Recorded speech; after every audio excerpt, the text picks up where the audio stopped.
going to be another busy week in the studio on top of the main overarching project, which will of course be reupholstering my sofa. I also have a week's worth of Inktober drawings to catch up on. I have 2 videos to film, another one to plan. I'd also like to start my indoor herb garden, at least start planting this week, and of course all the regular work stuff that goes into my normal weeks. So I've already done my usual start to the week stuff. I have cleared my email inbox, I have packed up any orders that needed sending out, and I was planning on doing 3 Inktober drawings today. I've worked out that over the next 3 days, if I can do 3 a day, then I will be back on track. But it's a really dark and gloomy day, and I would prefer to get started on this sofa project while we still have a little bit of light, and then push the drawing into the evening. So we'll see how that goes, but for now it is already time for the main event. Alright, first off, disclaimers. Obviously this is going to be a vlog style if you hadn't gathered that already, so if you are here for a purely informational reupholstering walkthrough, I can tell you now that this ain't it. I will leave timestamps below to all the sofa relevant sections of the video if you are just interested in seeing my own approach, but that leads to the second disclaimer, which is that obviously I have no idea what I'm doing, so just take that how you want to. So I thought, just first things first, I would catch you up on how we got here. This is our sofa, if you haven't noticed. It is from British Art Foundation. We got it about a year ago. It was £90, it's what we could afford, and it's done us good. It's done us good for the past year. The only issue is that it is a bit worse for wear, so I decided it was time to give it a facelift. The first thing I did was measure it all out, flattening it out in my mind and splitting it into the component parts and drawing diagrams to keep myself on the same page with myself, if that makes sense. And as I said, the shape of this is actually really good for something like this, just because it is so rectangular, no complicated curves or angles to work with. So after I'd taken all of those measurements, I flattened out all of those shapes onto an imaginary bolt of fabric that was 140 centimeters wide, because generally upholstery fabric comes in that width or thereabouts, and I tried to fit in as many of those shapes onto the shortest length possible of fabric, just to really cut down on how much money I would be spending. And I worked out that I would need about 8.5 meters of fabric, which I rounded up to 9 because something is bound to go wrong at some point and I will need the extra fabric. In the meantime, I had ordered a ton of fabric samples from several different websites. You can generally get the first 5 samples for free, so I made the most of that. We didn't know what colour we wanted, so there was nothing to narrow it down to. We were looking at every single colour out there, and this honestly was the lengthiest process. We mulled over these samples for weeks. I chose one, I changed my mind, I chose another one, it was too expensive, I bought new samples, I went back to the old samples, I asked friends and relatives, and in the end we settled on this yellow one. This decision took 3 months, not exaggerating. So it might not be the best decision, but it was a decision and we needed that. No more wasted time. The thinking is it had to be the right texture not to cling on to too many cat hairs, which is an issue that we've had with this fabric. It had to be the right colour to not show too many cat hairs, ideally. A good colour to go with the furniture that we already have, but not too samey, because otherwise I would have gone for something like this really nice blue, but we have a lot of blue furniture in here already, so I thought it would be a bit too matchy-matchy, and I wanted something that would stand out a bit. I thought there's no point in doing something like this if I'm just going to go for something every day.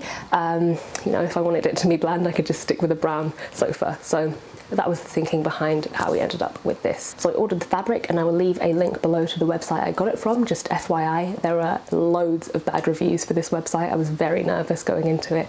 Nothing has gone wrong for me so far. We'll see how it looks when I unfold the fabric, but just a heads up. I also ordered some upholstery fabric in the right colour, some heavy duty needles for my sewing machine, picked up my sewing machine from my friend Jodie, who'd been borrowing it for the past year, and I also, several months ago, ordered a load of cushion stuffing fabric, which in the meantime has been getting in the way, being moved from one place to another around the flat. So really looking forward to actually stuffing these cushions and getting rid of these eyesores.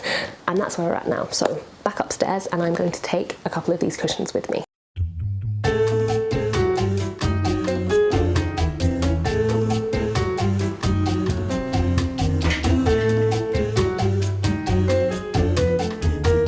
So what I'm doing is taking apart the existing cushion covers, and I'm going to lay them out and use them as the guides to make my new pattern pieces, so that the new pattern pieces will be the exact same as the existing cushion covers. I'm also planning on just salvaging this zip so I don't have to buy a new one, and just reusing it in the exact same way that it was used here. I'll probably leave one of the cushions intact just in case I get lost along the way and I need to refer back to what it looked like originally. But so far it seems quite simple. It's only 3 pieces, which I'm quite surprised about. I'm not looking forward to the next part where I actually have to cut my brand new fabric, because you know, once you cut it, there's no going back. I think I'm gonna have to concentrate, so it might be time to switch over to a voiceover for a bit. Okay, so having taken apart the cushion, I started laying out the individual pieces onto my yellow fabric, getting it as flat as possible and pinning it into place to cut around the shape and making sure to include some seam allowance. I cut all the pieces for that one cushion. I could have done both cushions at the same time, but this was a test one just to make sure that my method was working and my measurements were right. So once I had my 3 separate pieces, the top and bottom, which connected via the zip, and a panel to go around them, I started pressing my seams, which I never do, but the seams on the fabric that I had ripped from the existing cushions were really flat, probably because they'd been top stitched as well, and I still wasn't sure at this point if that was something I wanted to do, top stitching, but yeah, didn't end up doing that. So I pressed all the seams. In retrospect, only needed to do the seams that lined up with the zip, because the other ones that I pressed honestly just confused me when it came time to sew, which we're doing now. So zip in first, as I said, connecting the flat ends of those top and bottom pieces, so the back or bottom of the cushion. Now, I don't know if I mentioned this, but I haven't sewn anything in at least a year, probably way more than that. So luckily threading a machine is like riding a bike. I think it's just in my muscle memory now, but there were a few things to start with that tripped me up, just silly little mistakes that I instantly learned from. But that did slow me down a bit. You can probably tell it was already getting dark at this point. So the zip is on, a bit wonky, but you won't see this bit. Honestly, that is probably gonna be my mantra for this whole project. You know, a bit wonky, but you won't see it. And this is where I got really stuck for a minute. I had an idea of how box cushion covers like this were made, and it's pretty simple, but it was at this point that I realised that mine wasn't like that. It wasn't what I was expecting, so I had to look at the intact cushion cover again just to figure out what I was supposed to be doing and not what I assumed I would be doing. Obviously, can't have been that complicated because the only piece I had left to attach was the border panel, and I got there eventually, but I realised that I'd cut one of my pieces too small, which has left puckers in the fabric. In the meantime, with the cover done, I worked on stuffing the cushion, hand sewing it shut, and then the very first cushion was ready to put in place, just in time for a lovely dinner that Ozzy had been making while I was sewing.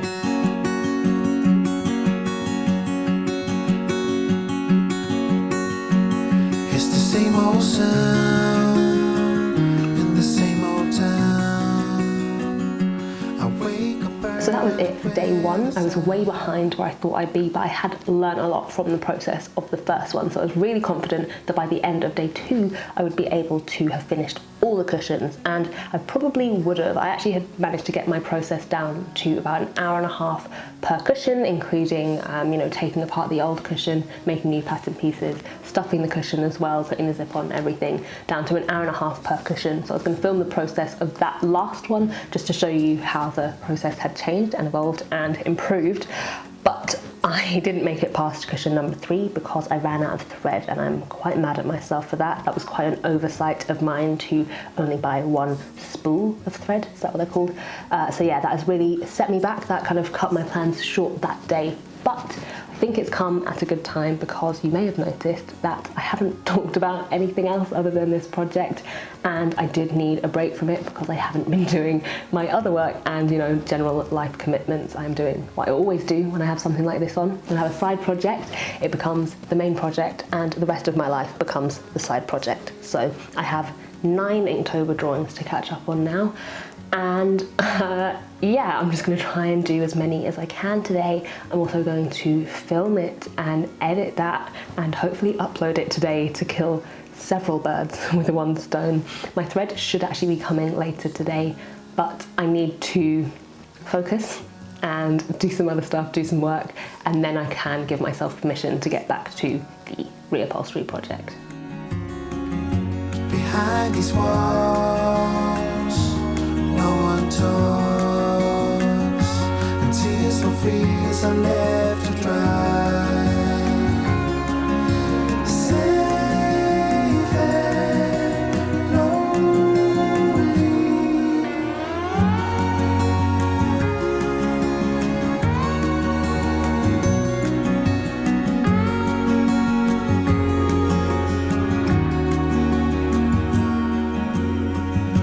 The night arrives.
Right, this might seem a bit overambitious, but I actually plan on finishing this all today. So first step will of course be finishing this final cushion. I'm gonna sew the two zip panels together, sew that side panel around it, and then put the top and bottom of the cushion on.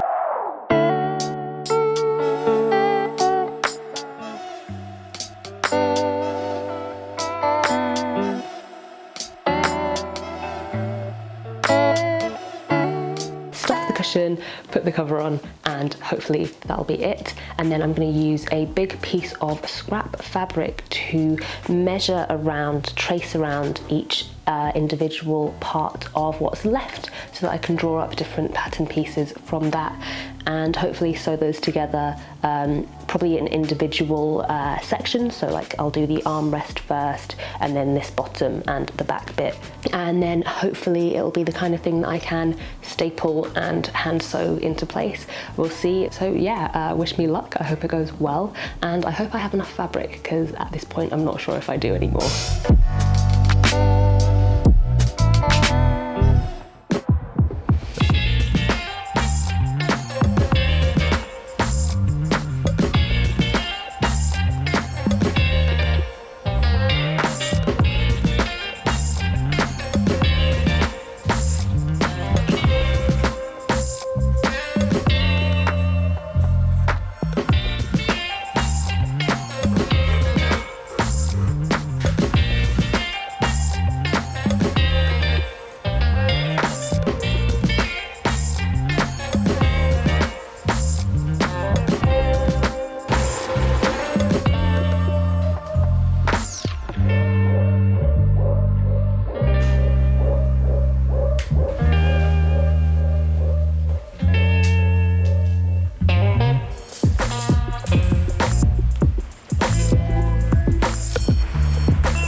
So far during this sewing journey, I've been listening to music to drown out the sound of the machine and just to make it more of a fun experience. But today I had to listen out for the doorbell, which meant no music, and it actually made a huge difference. This went from being something where I zoned out while I was doing it to something that I was fully focused on, and it was a much more mindful experience. And I think that helped me make a lot fewer mistakes. I kept thinking about my old textiles teacher, Miss Beasley, who always used to shout, "Listen to your machines, girls," because I went to an all-girls school. "Listen to your machines, girls, they're talking to you."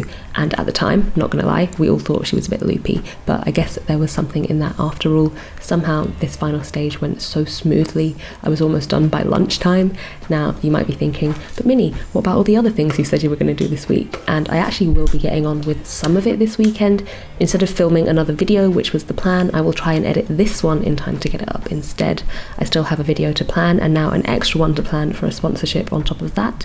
Basically, I'm going to be on my computer all weekend, and that is not usually great vlogging material, so I thought I'd finish this video here at the end of this project. Somehow all this sewing was completely knackering, but I couldn't be happier with how it turned out. It's not perfect, obviously, but for someone that's never done anything like this before, I'm just glad I got to get a second life out of this tired sofa. So thank you so much for joining me on this little adventure. I hope you enjoyed the video, and I will see you soon for the next one. Bye.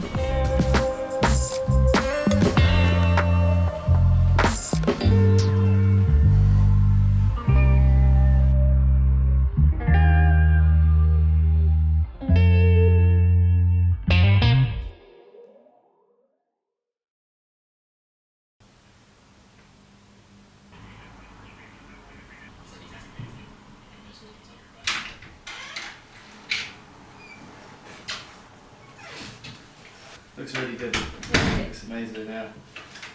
Brand new sofa. Ooh. It's comfy. Yeah, I like it. I love it. It's really good.